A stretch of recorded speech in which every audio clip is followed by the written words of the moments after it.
जय हिंद पलटन, क्या हालचाल। Welcome back to the law पलटन। लॉ पलटन आज लेकर आई है जी section 26 that deals with custody of children. Last lecture में हमने permanent maintenance, interim maintenance that deals with pendente lite, हमने pending litigations, maintenance complete up कर लिया है जी। कहीं पे भी डाउट आया है please comment down the comment section, या आप डीएम कर सकते हो इंस्टा हैंडल पर। आज हम शुरू कर रहे हैं जी section 26 of Hindu marriage act. चलिए जी शुरू करते हैं। आज का लेक्चर है जी 26 के साथ डील करता है that states the legal right to keep and look after a child. अब हमारे पास टाइटल है जी कस्टडी ऑफ अ चाइल्ड या कस्टडी ऑफ चिल्ड्रन। अब जब पेरेंट्स का डिवोर्स हो जाता है जी, मदर फादर का जब डिवोर्स हो जाता है, हस्बैंड वाइफ का जब डिवोर्स हो जाता है, तो उनके पास बच्चे भी होते हैं जी, या बच्चा भी होता है। उसके लिए भी प्रोविजन हिंदू मैरिज एक्ट के अंडर दी गई है। उसके साथ ही इस प्रोविजन के साथ ही सेक्शन 26 डील करता है जी कि कस्टडी किसको मिलेगी, कैसे मिलेगी, and what are the sequences we have to follow. वो कहते हैं कस्टडी का मतलब क्या है जी, what is the meaning of custody. बहुत आसान मतलब है जी, it is a legal right to keep and look after a child. वो कहते हैं एक लीगल राइट दिया गया है, कोर्ट द्वारा लीगल राइट मिलता है to keep a and look after a child. To keep means वो बच्चा उस पेरेंट के साथ, आइदर फादर और मदर के साथ, and look after a child, उसकी अपब्रिंगिंग में वो पेरेंट मदद करेगा जी, लुक आफ्टर करेगा, देखभाल करेगा। ठीक है जी। And this legal right is with both the parents. ठीक है जी। बोथ दी पेरेंट्स मीन्स या मदर के पास होता है या फादर के पास होगा, बट दोनों कस्टडी नहीं ले सकते जी। ये हमेशा पॉइंट याद रखिए जी, that both parents can not take the custody. कभी भी बच्चे की कस्टडी दोनों पेरेंट्स नहीं ले सकते आफ्टर डिवोर्स, राइट। एंड हमारे पास टाइटल में जी चिल्ड्रन की बात की गई है। इस सेक्शन में ये बताया गया कि जो चाइल्ड के बारे में हम बात कर रहे हैं that is a minor. Minor का मतलब होता है जी जिसने अभी तक मेजॉरिटी एज अटेन नहीं की है जी। अब मेजॉरिटी एज हमारे पास है दैट इज 18 ईयर्स। जो मेजॉरिटी एज हमें प्रोवाइड की गई है दैट इज 18 ईयर्स ओल्ड। वो कहते हैं जब भी कोई बच्चा 18 साल से नीचे है उसकी कस्टडी दी जाती है जी। हमेशा बात याद रखिए कि custody is given to the parents of a child who is minor. Minor child की कस्टडी दी जाती है जी, मेजर चाइल्ड की कस्टडी नहीं मिलती, राइट। ये बात हमेशा याद रखिए। Custody is given on the basis of, अब कहते हैं जी एक सिंपल सी स्टेटमेंट दी गई है तो अंडरस्टैंड कि कस्टडी किसको मिलती है, किस बेसिस पे मिलती है। The custody is given on the basis of welfare of the child is Paramount consideration. ये स्टेटमेंट हमेशा याद रखना जी कि welfare of the child is Paramount consideration. जब भी कोर्ट डिसाइड करती है कि किसको कस्टडी मिलनी है जी, तब कोर्ट ये चीज हमेशा याद रखती है कि welfare of the child is the Paramount. Paramount means top, हमेशा चीज टॉप प्रायोरिटी किसको दी जाएगी, किस टॉप कंसिडरेशन किसकी होगी जी, वेलफेयर ऑफ द चाइल्ड की। सबसे इंपॉर्टेंट कंसिडरेशन क्या है जी, वेलफेयर ऑफ द चाइल्ड। अब वेलफेयर ऑफ द चाइल्ड में क्या चीज इंक्लूड होती है। पहली बात है जी education. Education of the child is included in the welfare. दूसरा है जी welfare moral and social upbringing. अब इस कंसेप्ट का मतलब है जी, जो वेलफेयर में ये चीज डिफाइन की गई है कि वेलफेयर में मॉरल एंड सोशल अपब्रिंगिंग देखी जाएगी कि किस, या मदर के साथ या फादर के साथ किससे बेटर है जी। ठीक है जी, किस चाइल्ड, अब कहते हैं चाइल्ड की मॉरल अपब्रिंगिंग या सोशल अपब्रिंगिंग किससे बेटर हो सकती है, या मदर कर सकते हैं, या मदर कर सकती है जी, या फादर कर सकते हैं। और जिसको भी कोर्ट बेस्ट लगेगी कि, या कोर्ट को बेस्ट लग रहा है कि मदर के साथ बेस्ट अपब्रिंगिंग होगी तो कस्टडी मदर को मिल जाएगी, या फादर को इस साथ लगती है कि फादर के साथ कस्टडी बेस्ट जाएगी तो फादर को कस्टडी मिल जाएगी। Last is child satisfaction. At the end of everything child से भी पूछा जाता है जी कि आप किसके साथ कंफर्टेबल फील करते हो, right. According to the situation, according to the priorities, according to the management of the child, बच्चे की सेटिस्फैक्शन, पेरेंट्स की सेटिस्फैक्शन, सब देखा जाता है जी। Everything is considered up, but सबसे पैरामाउंट कंसिडरेशन किसकी होगी जी? Welfare of the child. बच्चे की वेलफेयर कहां पे बेस्ट है जी? That court will decide upon the situation. जैसे सिचुएशन सामने वो फेस कर रहा होगा, कोर्ट फेस कर रहा होगा, वैसे according to the circumstances court will find out the welfare of the child. Paramount consideration देखेंगे कि वेलफेयर कहां पे बेस्ट हो रहा है, right? Custody of a child below 5 years should ordinary be given to mother. वो कहते हैं जो कस्टडी है जी, कस्टडी ऑफ ए चाइल्ड, किसी भी बच्चे की कस्टडी जो 5 साल से नीचे है जी, below 5 years, should be given ordinary to mother.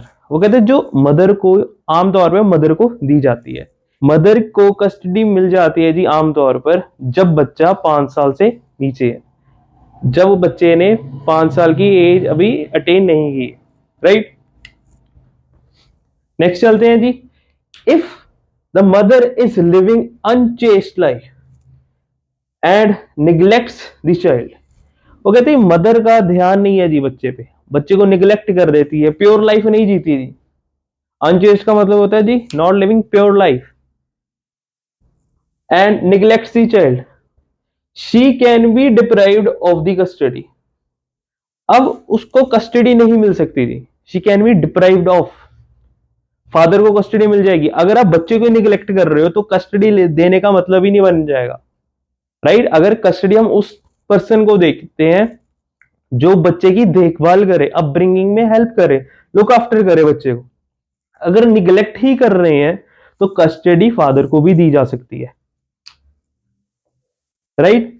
अगर आप ये पॉइंट्स आप अपने नोट्स में फिक्स करना चाहते हो, you can take a screenshot. हाँ जी, नेक्स्ट चलते हैं जी। 26 हमें आगे क्या बताता है कि when the party is given custody of the child, the other party is usually allowed to assess to the child so that the child may not lose the society of other party।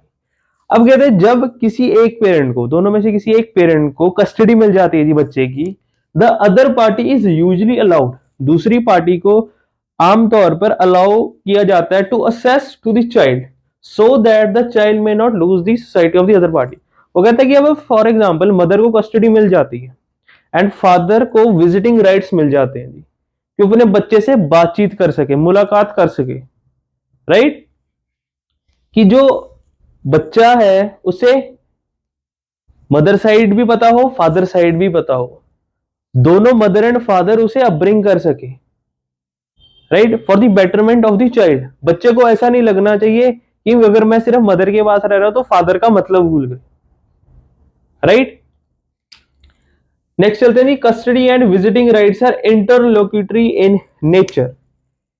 वो कहते हैं जो custody है and visiting rights है, वो कहते हैं nature का है इसका, वो कहते हैं इंटरलोक्यूटरी मींस वो सिर्फ बातचीत करने आ सकते हैं जी। विजिटिंग राइट्स का मतलब है कि जो बच्चे से दूसरी पार्टी बातचीत करने आ सकती है, मुलाकात करने आ सकते हैं, मिल सकते हैं। They can be moulded according to the needs of the child. वो कहता है जब सिचुएशन चाइल्ड के अकॉर्डिंग चलनी चाहिए, जब भी बच्चे को जो चीज चाहिए वो प्रोवाइड की जाएगी, हम मोल्ड कर सकते हैं इस राइट्स को। नेक्स्ट चलते हैं जी, order terminates on children attaining majority. ये हमेशा याद रखना जी, जब भी बच्चा 18 साल की उम्र क्रॉस कर लेगा या 18 साल का हो जाएगा तब ये ऑर्डर टर्मिनेट हो जाता है जी, खत्म हो जाता है, एंड आ जाता है जी ऑर्डर का। So it is important to remember. So this was section 26 of Hindu marriage Act. कहीं पे भी डाउट लगता है, कहीं पे भी क्वेरी लगती है, जरूर पूछिए, डू नॉट हेसिटेट, राइट?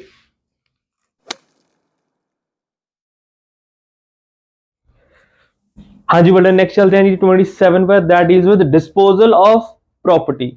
अब इस प्रॉपर्टी में डिफाइन है जी अंडर 27, प्रॉपर्टी का मतलब है which is immovable. Movable property define नहीं की गई जी, इमूवेबल के बारे में बात की गई है।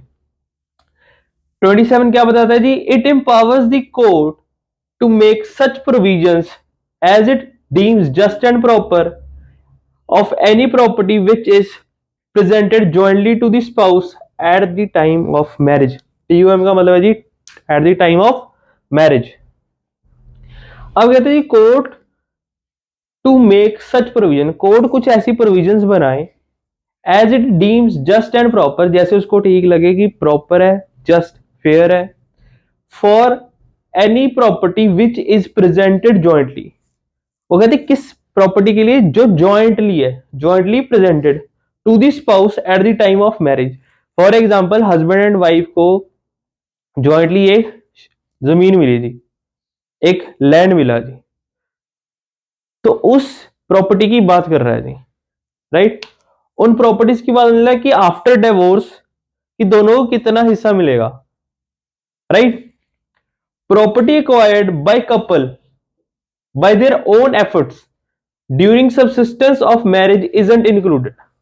वो कहती है जब कपल ने, जो हस्बैंड एंड वाइफ है, मैरिज के बाद अपनी मेहनत कर कर, मैरिज के टाइम पे, मैरिज फॉर एग्जांपल मैरिज के बाद, राइट, अब A and be husband and wife है जी, इनकी शादी हो चुकी है।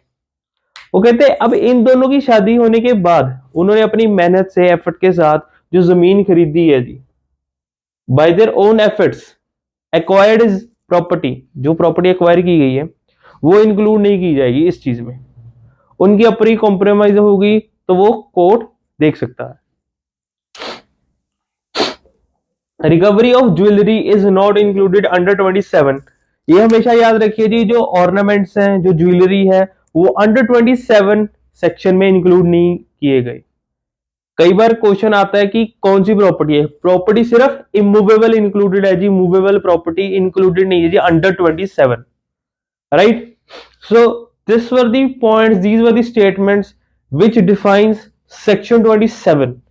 अगर आपको इन पॉइंट्स को फिक्स करना है जी अपने नोट्स में, तो आप स्क्रीनशॉट क्लिक कर सकते हैं। हाँ जी वल्टन, वेटिंग फॉर लॉ वोकैबुलरी। चलिए जी, आज की लॉ वोकैबुलरी हमारे पास कस्टडी। कस्टडी का मतलब है जी legal right keep and look after a child. वो कहता है कि ऐसा लीगल राइट है जी टू कीप, बच्चे को अपने पास रखना, and look after a child, उसकी अपब्रिंगिंग में देखभाल करनी, इसका मतलब होता है जी custody. This was all for today's lecture जी, मिलते हैं जी अगले वीडियो में with some new topic. Hindu marriage act की सीरीज हम खत्म कर चुके हैं जी, आज खत्म हो चुकी है, because all sections are completed. हम सब सेक्शंस पढ़ चुके हैं जी, अच्छी तरह से समझ चुके हैं। किसी को भी कहीं पे डाउट लगता है, you can comment in the comment box, आप इंस्टा हैंडल पर मैसेज भी कर सकते हैं। एंड प्लीज ऐसा आप कमेंट भी कर सकते हैं कि आपको कैसी सीरीज अच्छी लग रही है, द वे ऑफ टीचिंग अच्छा लग रहा है, कहीं पे भी डाउट लगता है, please comment down in the comment box. By your motivational comments we are to motivated. अगर आप हमें मोटिवेट करते रहोगे, आपके साथ हम ऐसे ही बनते रहेंगे, ऐसे ही न्यू लेक्चर्स लेकर आते रहेंगे। Till that enjoy your life, make notes. जय हिंद पलटन।